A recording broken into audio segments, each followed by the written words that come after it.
correctly with the correct amount. D20 Radio, where gamers roll. www.d20radio.com.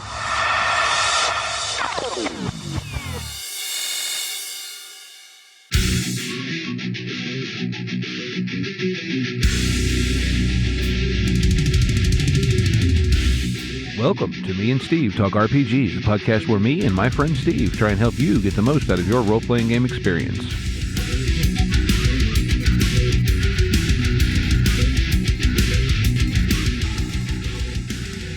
Welcome back to Me and Steve Talk RPGs. I'm here with my friend Steve. Hello, Steve. And we're going to talk some RPGs, but before we get to that, we're going to talk some Eberron Renewed. Yes, Eberron Renewed is another podcast here on the D20 Radio Network. As you might guess from the name, it's based around the Eberron campaign setting. And they're at this point actually, based on episode count, about a year and a half into campaign 3. Now, their first campaign was D&D 5th edition. The second was a custom application of Genesis. And the third one, which I had heard they were going to try a custom rule set. I recently did a little research, and I had heard that from GM Eric. However, based on what they've posted on their, podcast description, episode things, whatever, they're using 13th Age 2nd edition for campaign 3. So, wow. Yeah, that's cool. And I mean, they're really cool people. I've met a number of I've met GM Eric. We've had him on the show once or twice. I've met a few of them. They're very, very cool people. Very good show. I haven't actually listened to it in a while, but I can tell you I did listen to a lot of it, and it's very entertaining. So, check that out if you're into Eberron. Like I said, very cool show, very cool people, very good game. Well, this week you had sort of come up with a topic around the idea of not being afraid to fail or failing interestingly. Yeah, I guess it was something that came to me when we were discussing something else, and just a little, scribbled the words "fear of failure" on the notepad that I use when we're recording. Now, what exactly I meant at this point, I don't remember, but I think some of it was like, we've all had those situations, and I know we've said before, there's the don't roll unless failure is interesting, but I think maybe a better way to say it is just make failure interesting. And I don't mean that necessarily in, we talked about fumbles a couple episodes back and whatnot. And, sometimes it can be funny, but a lot of times, I mean, we've all probably done it that time where, they failed their whatever it is roll and now we're stuck. Right. And I think that creates sometimes almost a hesitancy for players to take chances creatively. And I think, there's got to be better ways to deal with it than, oh, no, you didn't do the thing. I know there's been times where I've been running games and I've asked for a roll on something and flat out told the player, look, this isn't to see if you can do the thing. Right. It's more of how quickly, how efficiently, whatever. You're going to do the thing, but are there going to be complications? You know what I mean? And absolutely. I think that's another way of looking at it, though, is so this is going to happen, but this is a complications roll. Mm-hmm. This is a what factors are, a long time ago, GM Chris talked about you need to cross a rope, but the rope is wet and it's dark and it's raining, and those are all things that add difficulty to a roll. And I think sometimes we need to think about failure as not necessarily that, oh, well, you rolled bad on the dice, so you don't do that. Make your players feel like there was a number of things stacked up against them that made them failing consequential. Yeah, and I think it's like the gating behind a binary pass-fail result. Like, look, there are times when you don't do the thing and it doesn't work in life, right? But, okay, look, we live in the northeast/midwestern United States. We get snow in the wintertime here. if you're driving in snow, sometimes you can't go up a certain hill. Well, you can interpret that as, in game terms, okay, you failed your drive roll. Well, but that doesn't mean you can't get from wherever you're or to wherever you're going necessarily. Maybe you have to back up, back down the hill, and go around a different way, and it takes a bit longer. Well, in the context of a game, right? If you've got other things happening now, your players, your party, they didn't get there when they wanted to, so now other stuff has happened. But it doesn't feel like, oh, you can't get there. It just means you didn't get there when you wanted to. And I don't know, I think leveraging that kind of outlook on failed dice rolls can be really helpful. I mean, different systems handle it different ways too. Right, absolutely. And yeah. Um hmm, I'm thinking specifically like Gumshoe, where they take the kind of presumed competence to a different level than a lot of games where, oh, well, you're going to find a clue, but how good of a clue depends on, how much, in that case, how many points you spend. But I think you can take that idea and apply it to a traditional system in, look, your character has, you know, a good skill in whatever thing is. So you're not necessarily going to screw up in this circumstance, but let's roll to make it interesting as opposed to pass fail. Is that oh yeah, absolutely. Yeah, instead of being like, "Oh, well, you succeed or you fail, you make it you succeed but or you failed but." yeah, And yeah, adding that little bit of extra, I think really can make a difference. I think it really can. yeah. Well, I mean, it's like you. I don't know. It just to me it makes things feel more alive. And the thing that too like, and I'm probably guilty of this as a player myself, but you oftentimes go, well, I don't want to screw it up, so I don't want to roll to do the thing. And like, I don't know. It seems to me that it can be more interesting, but as a GM, you can't treat it as as ones and zeros. You know what I mean? Like, you know, uh, another way to look at it, I guess, I in what I do at work, there's some technical and whatever elements to it, and we're doing stuff, we're building things, and you'll bring in new people, and you're trying to train them and teach them, and I tell a lot of new people all the time, it's not about not screwing up because everyone screws up sometimes. You have a mental lapse, whatever, right? Right. It's not about not making the mistake. It's about catching your own mistake and correcting it, before someone else. And I don't mean this is in a competitive before, but before someone else has to come by and go, hey, you didn't do that right. You need to you know, redo it a little bit. But Right. I think th- Absolutely. that like kind of goes to what we're talking about here, right? Where it's not okay, yes, you didn't get it right, but it only just made it more a little more complicated or involved. It's and obviously, okay, this doesn't work in combat scenarios necessarily.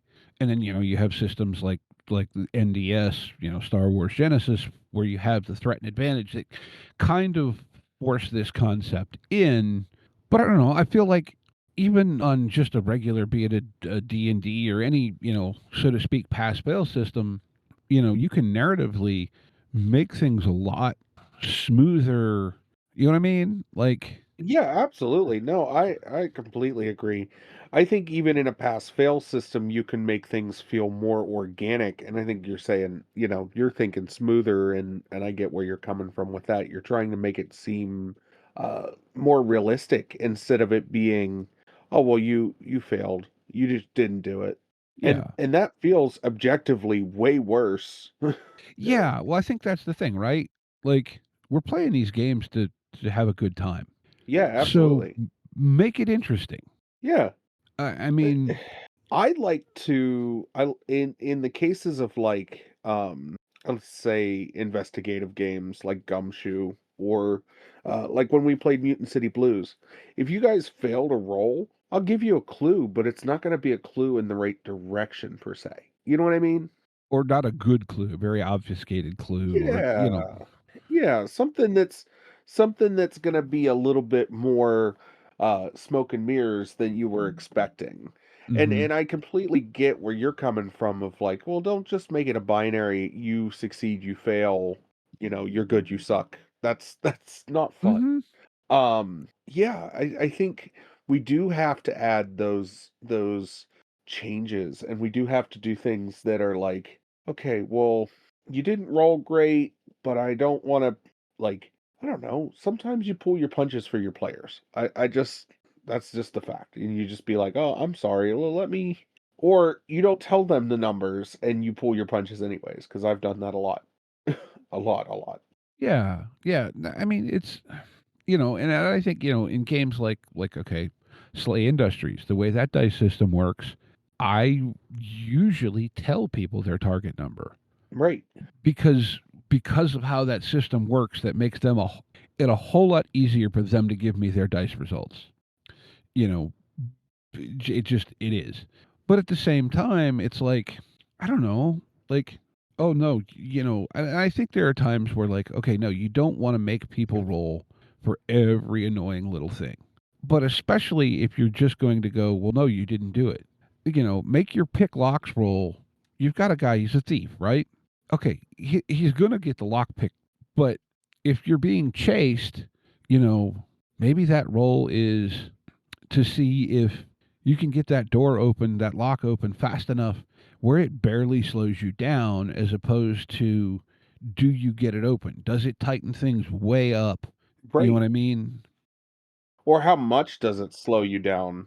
That's Right. another thing. I've really started to come around on the use of like actual timers in game, and being like, okay, well, you needed to pick this lock, you're being chased by the prison guards, you need to get out of here at this time, so you didn't roll well, you get the door open, but the guards are right behind you. So you've lost a lot of time.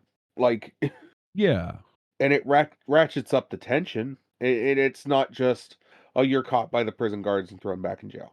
You Yeah. know what I mean? Like Yeah. it Or adds a little bit of complexity to the situation. yeah, and I feel like that sort of, adding that complexity or those other layers, however you want to call it, just it makes more going on in the game and I don't know, to me that just makes it more fun. Like, and I think the other thing too, and I've been thinking about this, be it like with the Olympics being on, because I think they just wrapped up yesterday and whatnot, right? You watch the Olympics, and sometimes somebody has a bad day, and it's like you want to look at it and go, man, that guy from wherever that's in last place sucks. No, that person is one of the handful of best people at whatever they do in their country, and one of the top, you know, I don't know, we'll say there's 30 people competing in it.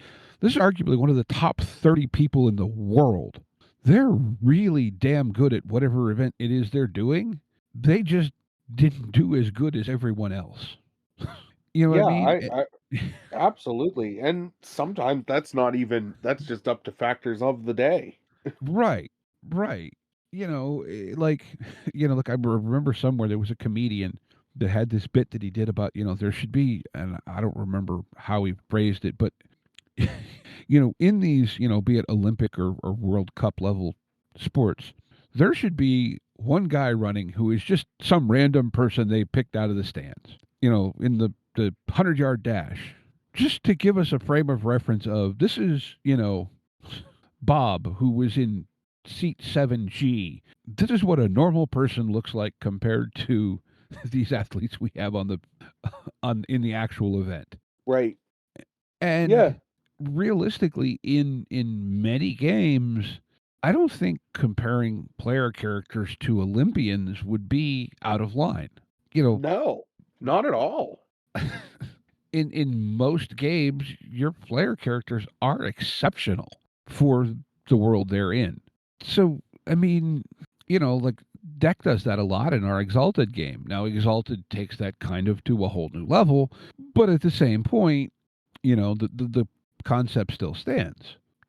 Eh, Yeah, eh, I completely agree with that. It's the idea that you are the cream of the crop when it comes to this stuff. That's the thing I think is so interesting.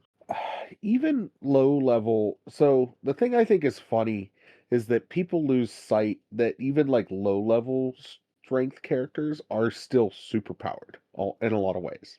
Yeah. And I'm not saying that there aren't games where you're just playing a dude, but that's not as fun as playing someone who's like crazy superpowered. You know what I mean? Crazy good at Mhm. what they do.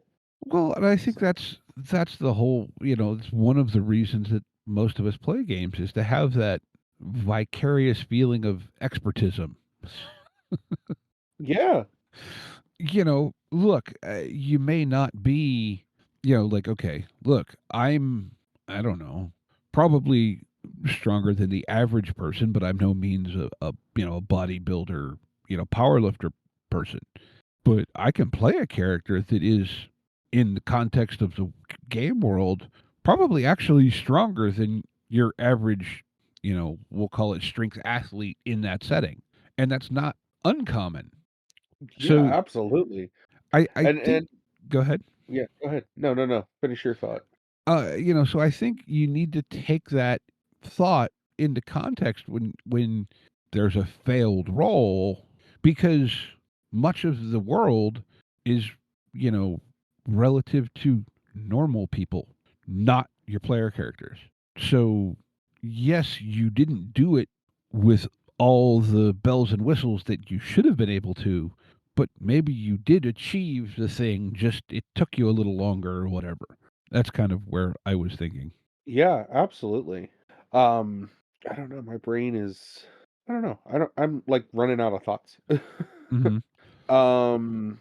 I don't know, like, I keep, of late, I've been exploring, and I don't know how this ties in, but we're just gonna go there. I end up putting a lot of television series, has been my latest kick on while I'm working, okay? So I'm half watching, but I'm mostly listening. And I've gone down this kick lately of international series. Okay. And it's fun because they don't always do things the same way that we're used to. And it just like it makes me think about, well, how could I apply some of this different, be it the different tropes or the different way of looking at something that you kind of see if you watch a television show that's produced in a different country.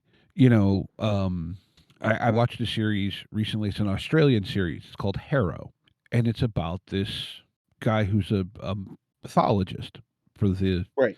the police department. Okay, but it's kind of like a little bit like he's a little bit out there and off the wall, a little bit almost like House.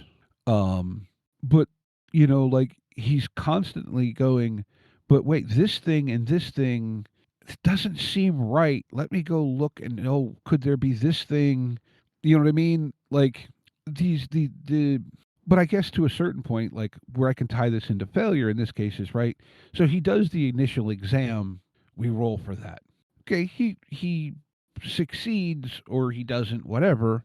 Look, he's still an excellent medical pathologist, but maybe he doesn't notice this minor detail, that minor detail. But because he is very good at what he does, as a GM, you bring up not immediately, but you know, maybe a scene or two down the road, hey, in the back of your head, there's this thing kind of just digging at you, and you realize that, well, wait a minute, if he died from this, then I should have seen this, and I didn't see that, Right. Yeah. you know, and I don't know. I that has absolutely nothing to do with where the show was produced, but that kind of way of approaching, be it failure or whatever. And I think too, right? Maybe I don't know. I think we've just gotten, because it's the quick and easy way to do it. Sometimes maybe we just get too complacent with pass fail being so cut and dried, because I don't feel like in my real life that pass fail is nearly that cut and dry most of the time. Yeah, I feel that way too. I feel like it's not as, "Oh, you failed." It's more ambivalent. Ambival Ambiguous. Yes. I can't talk. I'm sorry. But yeah, I think it's more of a gray, like it's not necessarily black and white. It's more of a gray in the middle type thing. Yeah, I don't know. I don't know if yeah, failure is gray. There we go. Failure is gray. Uh, well, any other thoughts? I don't know. I mean, it is what it is, right? Like, sometimes we come up with these topics and there's not as much meat there as we thought there was, and other Yeah, times, sorry. well, it's been a weird. I've been working a lot. It's You've been having all sorts of issues. I know you oh, had computer problems, and I have had the worst run of luck, and things are. Uh, I hate saying that because I every time I think, oh, this has been the worst, and then it hits me like 10 times worse. But yeah, I've had some computer issues, and we've had power problems, and I hate wintertime here. I sometimes. no, I get that. Um, Unfortunately, sorry we're giving you a short episode this week, but eh, we'll work and get a longer one out to you before too long. And I hope everybody's been enjoying the actual play. yeah, yeah. I've been trying to edit that with some music behind it and stuff like that to make it a little more, I don't know, a little more pleasant to listen to, I guess. Fair Uh, enough. Um, I'm gonna be completely honest. I'm behind. I don't know where we're at. I'll be honest, I don't know if I've listened to a finished episode. I Yeah, play them, I edit them, and then I put them out, and it's like, okay, well, and especially too, because Steve Brain, usually end up editing Sunday night, like late into Monday morning, put them up, they drop Monday night into Tuesday. I've just spent how many hours listening to this? I don't want to listen to it again right now. right. Absolutely. No, I agree. At Oh, some point I should go back and listen to a lot of it, you know, just to see, completely how it sounds, not be it the spot checking I do for levels or whatever. But it's also amusing sometimes when I'm going through editing, like the little things I'll go, oh, wait a minute. I had forgotten about that happening. right. Or we never did anything with this thing that happened. But such Well, also is what happens when you play monthly and yeah. Monthly if you're lucky, because adult things. because adulting. Yeah. Um, Yeah, I wish we could all just, go back to the, "Oh, are you busy tonight?" "No, I'm not busy tonight." "Sweet, let's play." yeah, right. Now it's like, "Are you busy tonight? Do you wanna play?" Well, that's gonna take 3 hours, and it's already 7 o'clock. So, Yeah, yeah. It's that kind of means it funny, would be 10 p.m., and I gotta go to bed. right? Because I have to do that Uh, work thing. Because oh uh, yeah, I have to pay bills and yeah. can't we just deal with can't those just go away? Just make those all go away at some point. I'm just gonna stop paying them and see what happens. Yeah, that doesn't work out very well. At least so I hear. Uh, anyways, um, we might as well move into game of the week at this point. Woohoo! Game of the week. Game of the week. Game of the week. It was almost like a reverse. It was almost like a who. So the game I have is called Survive This: War for the Wasteland. It sort of has like a 90s post-apocalyptic anime type vibe. Okay. I'm sending it your way. Sure. It's all $15, 14.99. War for the Wasteland is a post-nuclear war set in the former United States, 400 years after the bomb is dropped. It's a wasteland filled with warring factions, mutated beings and animals, and people just trying to get by and put their pieces back together. Um, it looks really cool, I man. was gonna say it has kind of an almost like the art almost gives me like low tech riffs vibes. Yeah, yeah, it's got a lot of tanks. Like a lot of the images have tanks in them. I think tanks are cool. Hmm. Um, like I said, it sort of has like a 90s anime type feel to it. And Yeah. and that's definitely something I'd be down to check out and play. Is some 90s post-apocalyptic anime. So definitely Oh, something to check absolutely. out. Yeah, that looks neat. It's kind of an OSR rule set, so Yeah. probably reasonably light and able to, make things move if you so choose. All right. Yeah, Well, I'm sure. I'm sure that it's plug and play any system you want. yeah, So, yeah. Or well, yeah, setting is setting. So, all right. Well, I have something, and I don't know how I missed this getting released because I'm on the official Artalsarian Discord, and they ping you. Well, actually, it's probably how I missed it because they ping a lot about stuff. And look, it's all well and good, right? They're promoting right. their stuff. That's what they do. But did you know they had come out with this thing? It's This called single thing. player mode. Oh yeah, I did know about this thing. It is literally a solo play handbook Adaption. Yeah. for Cyberpunk Red. Yeah. And in reading the listing, there's a lot of like the reviews and whatnot that say, "Hey, look, even if you are just playing as a GM, this thing is great for inspiration, just reducing the cognitive load on as a GM."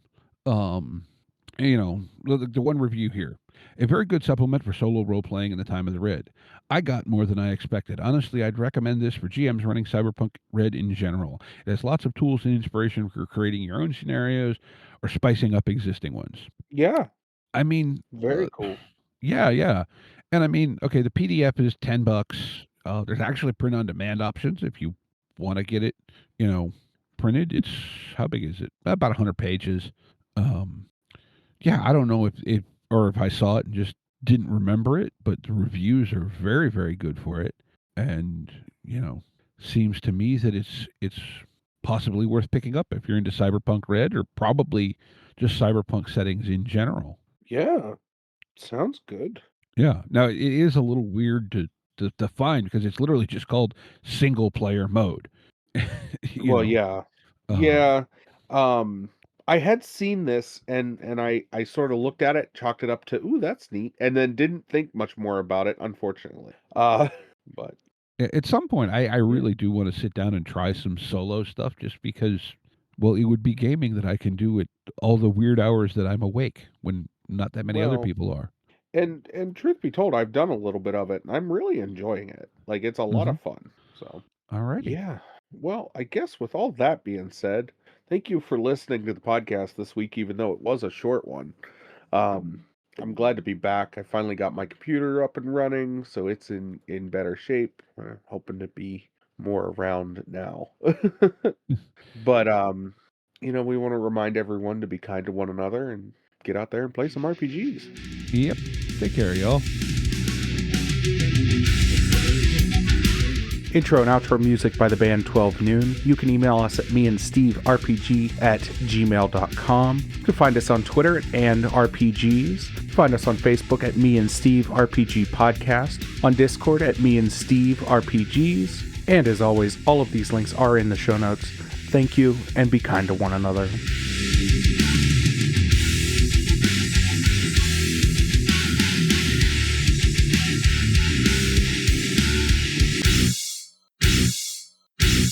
How much for the cigar? Cigar, $20, dog. You gotta go down the street to the store and buy that.